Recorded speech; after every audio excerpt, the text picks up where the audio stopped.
ನಿಮ್ಮ ಬರಹ ಒಂದು ಪುಸ್ತಕ ಬಿಡುಗಡೆ ಆಗಿದೆ, ಏನು ಹೇಳಕ್ಕೆ ಇಷ್ಟಪಡ್ತೀರಾ? ಇದು ನನ್ನ 6ನೇ ಕೃತಿ.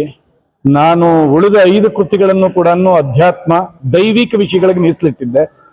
ಸಾಮಾನ್ಯಕ್ಕೆ ದೈವಿಕ ಶಕ್ತಿಯನ್ನೇ ಹೊಂದಿರತಕ್ಕಂಥದ್ದು ಜಗತ್ತಿನಲ್ಲಿ ಪ್ರೇಮ ಅಂತಕ್ಕಂಥ ಭಾವ.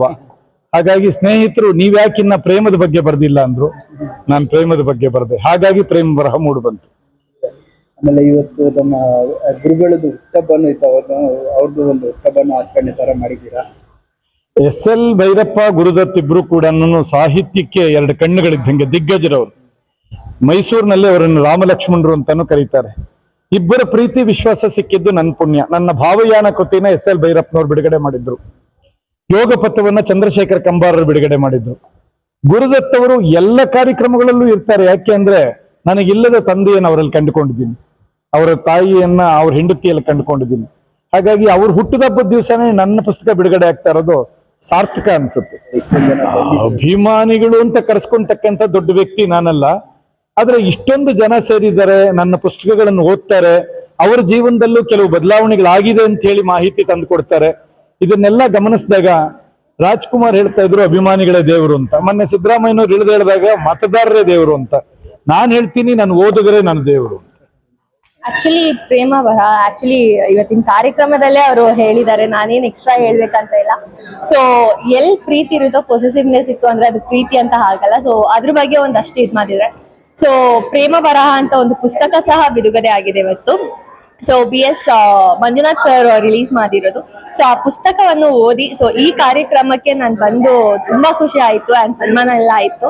ಸೊ ತುಂಬಾ ಖುಷಿ ಆಯ್ತು ಈ ಕಾರ್ಯಕ್ರಮಕ್ಕೆ ಬಂದಿದ್ದು. ಅಂಡ್ ನನ್ನನ್ನ ಇನ್ವೈಟ್ ಮಾಡಿದ್ದಕ್ಕೆ ನಾನು ಥ್ಯಾಂಕ್ಸ್ ಅಂತ ಹೇಳಕ್ ಇಷ್ಟಪಡ್ತೀನಿ.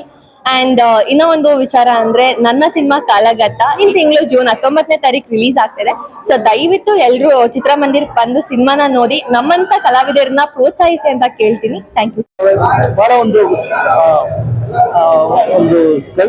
ಕವಿಗಳಾಗಿರ್ಬೋದು, ಒಂದು ಕವನಗಳ ಸಂಗ್ರಹ ಮಾಡಿ ಒಂದು ನಾನಾ ತರದ ಒಂದು 5 ಗ್ರಂಥಗಳನ್ನ ರಚಿಸಿದ್ದಾರೆ. ಇವತ್ತಿನವರೆಗೂ 5 ಕವನ ಗ್ರಂಥಗಳನ್ನು ರಚಿಸಿರುವಂತ ಒಂದು ಪುಸ್ತಕಗಳನ್ನ ಬಿಡುಗಡೆ ಮಾಡುವಂತ ಒಂದು ಸಂದರ್ಭದಲ್ಲಿ ನಾವು ಭಾಗವಹಿಸಿದಂತ ಈ ಶುಭ ಸಂದರ್ಭ ಇದರಂತೂ ಹೇಳ್ಬೋದು. ಯಾಕಂದ್ರೆ ಇಂಥ ಒಂದು ಸಮಾರಂಭದಲ್ಲಿ ಅವರು ರಚಿಸಿರುವಂತ ಒಂದು ಕವನ ಕಾದಂಬರಿಗಳ ಒಂದು ಪುಸ್ತಕ ಬಿಡುಗಡೆ ಸಮಾರಂಭದಲ್ಲಿ ಭಾಗವಹಿಸಿರುವುದು ನಮಗೆ ಬಹಳ ಒಂದು ಸಂತೋಷ ತಂದಿದೆ. ನಮ್ಮ ಜಾಗೃತಿ ಟ್ರಸ್ಟ್ ಕಾರ್ಯಕ್ರಮಕ್ಕೆ ಯಾವುದಕ್ಕೆ ಆಗ್ಲಿ ಮುಂದೆ ಬೆನ್ನೆಲುಬಾಗಿ ನಿಂತಿರುವಂತ ನಮ್ಮ ಪ್ರಧಾನ ಗುರುತ ಸರ್ ಅವತ್ತು SL ಭೈರಪ್ಪ ಸರ್ನ ಕರ್ಕೊಂಬರೋದಕ್ಕೆ ಒಂದೇ ಒಂದು ಮಾತಲ್ಲಿ ಆಯ್ತು ಕರ್ಕೊಂಬರ್ತೀನಿ ಅಂತ ಅವ್ರನ್ನ ಕರ್ಕೊಂಬಂದು ನಮ್ಮ ಕಾರ್ಯಕ್ರಮಕ್ಕೆ ಅರ್ಧ ಅವ್ರು ಇರಲಿಲ್ಲ. ಅವತ್ತು ಬೆಳಿಗ್ಗೆಯಿಂದ ಮಧ್ಯಾಹ್ನದವರೆಗೂ ಕುಂಡಿಸಿದ್ರು, ನಮ್ಮ ಜೊತೆ ಕುಂಡಿಸಿದ್ರು. SL ಭೈರಪ್ಪರು ಅವ್ರ ಆತ್ಮಕ್ಕೆ ಶಾಂತಿ ಸಿಗಲಿ. ಯಾಕೆ ಪ್ರಧಾನ ಗುರುತರು ಅವ್ರ ಜೊತೆ ಆಗಿದ್ದಂಥವ್ರು. ಅವ್ರು ಹೇಳ್ಬೇಕಂದ್ರೆ ಇಬ್ರಿಗೂ ಅಕ್ಕ ಬುಕ್ಕು ಅಂತ ಹೇಳಿದ್ರು. ಆ ತರ ಅವ್ರ ಅಣ್ಣ ತಂದೆ ಸಂಬಂಧ ಇತ್ತು. ಯಾವಾಗ್ಲೂ ಪ್ರತಿದಿನ ಬೆಳಿಗ್ಗೆ ಅವ್ರ ಮನೆಗೆ ಸಾಯಂಕಾಲ ಇವ್ರ ಮನೆಗೆ ಹೋಗ್ತಾ ಇದ್ರು. ಯಾಕಂದ್ರೆ ಆ ಅಭಿಮಾನನ ಪ್ರಧಾನ ಗುರುತರು ಯಾಕೆ ಇದ್ ಮಾಡ್ತಾ ಇರೋ ಗೊತ್ತಿಲ್ಲ. ಯಾಕಂದ್ರೆ ನನ್ನ ಬಗ್ಗೆ ಹೇಳ್ಬೇಕಿಂತ ಪ್ರಧಾನ ಗುರುತರು ನಮ್ಮೆಲ್ಲ ಸಂಸ್ಥೆಗೆ ಒಂದು ಬೆನ್ನೆಲುಬಾಗಿ ನಿಂತಿದ್ದಾರೆ. ಮತ್ತು ಮಂಜುನಾಥ್ ಸರ್ ಅಷ್ಟೇನೆ ಅವರೊಂದು ಏನಂತಾರೆ ಅಂದ್ರೆ ಪಿತೃರೂಪ ಸಮಾನವಾದಂತ ತಂದೆಯಾಗಿ ನಿಂತಿದ್ದಾರೆ. ಹಾಗೂ ನನಗೂ ಹಾಗೇನೆ ಮತ್ತೆ ನಮ್ಮ ಸಂಘಟನೆಗೆ ಏನೇ ಆಗ್ಲಿ ಜಾಗೃತಿ ಕಾರ್ಯಕ್ರಮಕ್ಕೆ ನಮ್ಮ ಪ್ರಧಾನ ಗುರುತರು ಮುಂದೆ ನಿಂತಿದ್ದಾರೆ. ಪುಸ್ತಕದ ಬಗ್ಗೆ ಹೇಳ್ಬೇಕಂದ್ರೆ ನಾವು ಅಶ್ಲೀಲದ ಕಡೆಗೆ ಬಿಡ್ತದೆ. ಆ ರೀತಿ ಯಾವುದನ್ನು ಕೂಡ ಅನಾವಶ್ಯಕವಾದ ವರ್ಣನೆಗಳನ್ನು ಕೊಡ್ತೀರಾ, ಹೆಣ್ಣಿನ ವರ್ಣನೆ ಮಾಡೋದು ಇದು ಮಾಡೋದು ಅದನ್ನೇನು ಮಾಡ್ತೀರಾ. ಆ ಭಾವನೆಗಳ ಲೋಕದಲ್ಲೇನೆ ಅವರು ಭಾವಜೀವಿ ಅಂತ ಕರ್ಕೋತಾರೆ.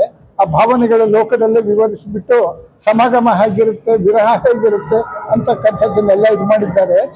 ನೀವು ಪುಸ್ತಕ ತೆಗೆದುಕೊಂಡಿದ್ರೆ ಅದನ್ನ ಮುಗಿಸೋವರೆಗೂ ಕೂಡ ಎಲ್ಲಿನೂ ಕೂಡ ಬೇಸರ ಆಗೋದಿಲ್ಲ. ಇದನ್ನು ನಿಲ್ಲಿಸ್ಬಿಡೋಣ ಓದೋದು ಅಂತ ಹೇಳಿಬಿಟ್ಟು ಅಂತ ಅಷ್ಟು ಚೆನ್ನಾಗಿ ಬಂದಿದೆ. ನಾನು ಪ್ರೇಮ ಕಾವ್ಯಗಳನ್ನು ಜಗತ್ತಿನಲ್ಲಿ ನಾವು ಬೇಕಾದಷ್ಟು ಓದಿದ್ದೇನೆ.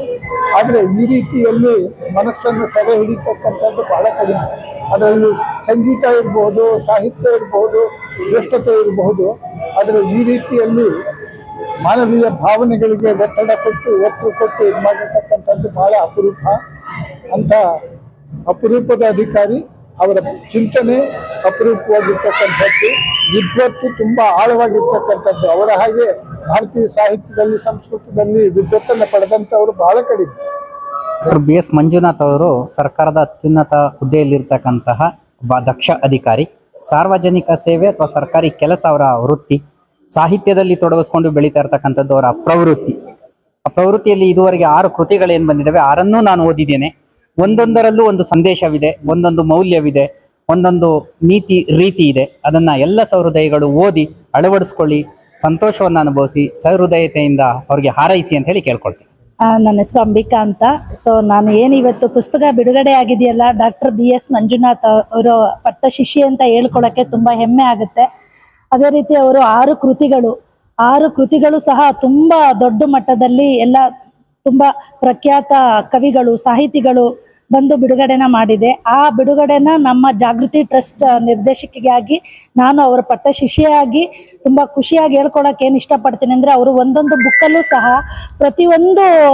ಪ್ರತಿಯೊಬ್ಬರಿಗೂ ಮಕ್ಕಳಿಂದ ಹಿಡಿದು ಹಿರಿಯರವರೆಗೂ ಅಳವಡಿಸ್ಕೊಳ್ಳುವಂಥ ವಿಚಾರಗಳನ್ನ ತುಂಬ ದಾರನೇ ಎರೆದಿದ್ದಾರೆ. ಅವರ ಸಾಹಿತ್ಯ ಕೃಷಿ ಇನ್ನ ಬೆಳಿಬೇಕು ಅಂತ ಆಸೆ ಪಡ್ತಾ ಆ ಟ್ರಸ್ಟ್ನ ನಿರ್ದೇಶಕರಾಗಿ ಇನ್ನೂ ಹೆಚ್ಚಿನ ಕೃತಿಗಳು ಹೊರಬರಲಿ ಅಂತ ನಾನು ಹೇಳಕ್ ಇಷ್ಟಪಡ್ತೀನಿ. ಅದ್ರ ಜೊತೆಗೆ ಅವರು ಇವತ್ತು ದೊಡ್ಡ ಆಫೀಸರ್, ಒಂದು ಅತ್ಯುನ್ನತ ಹುದ್ದೆಯಲ್ಲಿ ಉಪಕಾರ್ಯದರ್ಶಿಗಳಾಗಿದ್ರೂ ಸಹ ಸಾಮಾನ್ಯರಲ್ಲಿ ಸಾಮಾನ್ಯರಾಗಿ, ಮಕ್ಕಳಲ್ಲಿ ಮಗುವಾಗಿ, ದೊಡ್ಡವರಲ್ಲಿ ಪ್ರತಿಯೊಬ್ಬರಿಗೂ ಅರ್ಥ ಆಗುವಂತ ಸರಳ ಭಾಷೆಯಲ್ಲಿ ಸಂಸ್ಕೃತ ಎಲ್ಲ ಅವರು ಯೋಗಪಥ ಅಂತ ಒಂದು ಕಾದಂಬರಿ ಬಿಡುಗಡೆ ಮಾಡಿದೀವಿ. ಆ ಕಾದಂಬರಿನಲ್ಲೂ ಸಹ ಬಹಳ ಸತ್ವ ಇರುವಂತ ಕಾದಂಬರಿ. ಪ್ರತಿಯೊಬ್ರು ಇವತ್ತೇನೆಲ್ಲ ಬಂದಿದ್ದಾರೆ, ಇವತ್ತು ಬಿಡುಗಡೆ ಆಗಿದೆ, ಅವರ ಕೃತಿಗಳನ್ನ ಹುಡುಕಿ ಓದಬೇಕು. ಅಷ್ಟು ರಸಭರಿತವಾಗಿರುವಂತ ಸಾಹಿತಿ ಅಂತ ಹೇಳ್ಬೋದು. ಅವ್ರ ಬಗ್ಗೆ ತುಂಬಾ ಹೆಮ್ಮೆ ಅನ್ಸುತ್ತೆ.